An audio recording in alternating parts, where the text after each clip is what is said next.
Chapter 2, Preacher or Pimp. Ray would always say I'd either be a preacher or a pimp when I grew up. I knew what a preacher was because my grandfather would preach at his church on Wilmington Avenue. But a pimp, what was that? I never even heard that word until Ray said it. I wondered what I was doing that made him feel like those were the only two choices of how I would turn out. And was this being a pimp a bad thing to be?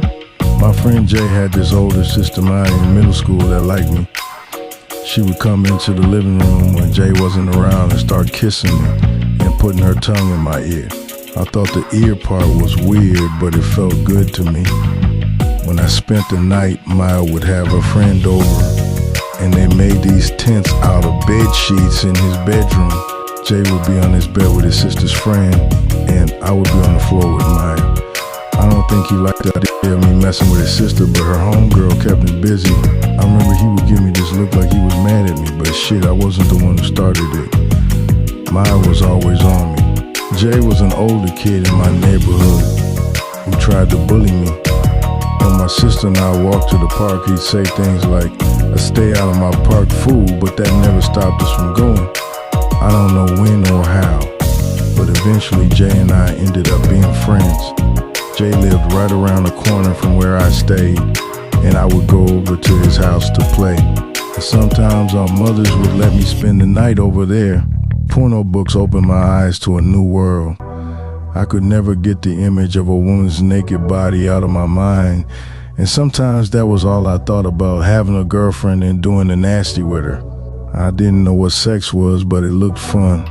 My mom's friend Ray had these dirty magazines and videos in his back room, and I would sneak in there to look at them. One night, Jay's sister Maya let me put it in, and it felt so strange. It was all wet, and I never felt anything like that before. I didn't know what I was doing. I just did what I saw in the dirty magazines and videos. Even though I was shooting blanks, I was around 9 years old when I had my first sexual experience. It was some kid's birthday, and we had a little party in Jay's garage. It was like 5 boys and 5 girls, and the boys were all younger than the girls who were in middle school. We all had a girl each. What was supposed to be innocent fun ended up being a big-ass orgy. At one point, we even switched girls. My family and I moved around a lot. I went to 3 different schools in Compton. I attended Kelly Elementary, Lincoln, and Ronald E. McNair, formerly known as El Segundo Elementary. So I was always the new kid in school and got picked on by bullies. I tell the teachers, but they wouldn't do anything. One day this kid pushed me, and I turned around and punched him right in his fucking face. I got in trouble, but he didn't pick on me anymore after that.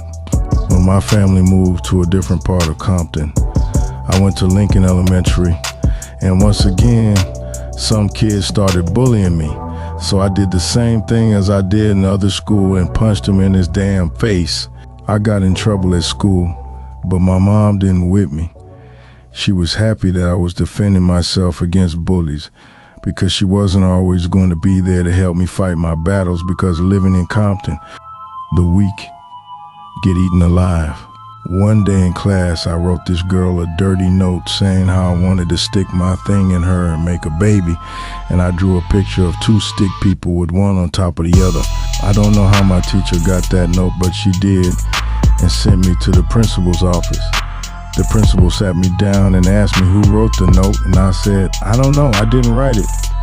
So they ended up calling my mom, and I was scared as shit. I didn't know what she was going to do to me. She came up there, and the principal showed her what I wrote. She had this crazy ass look on her face like when we got home I was dead meat. I knew I was in for it. My mom kept asking me if I wrote the note, and I kept denying it. Even though they compared the handwriting in the letter with mine, they knew I wrote it, but I didn't own up to the shit. I got suspended from school, and when we got home, my mom tore my ass up, and I still didn't admit to writing that letter. I didn't realize then, but looking at those dirty magazines and videos opened my eyes to a new world, like the forbidden fruit in the Garden of Eden that God told Adam and Eve not to partake of. I didn't look at girls innocently anymore. I wanted to kiss them, touch them, and do the nasty. My innocence was disappearing rapidly, and I liked the older girls because their bodies were more developed than the girls my age. Like the women I saw in those dirty magazines and videos. I would discover later on in life how my obsession with porn would become an addiction and affect my relationships. You live and you learn.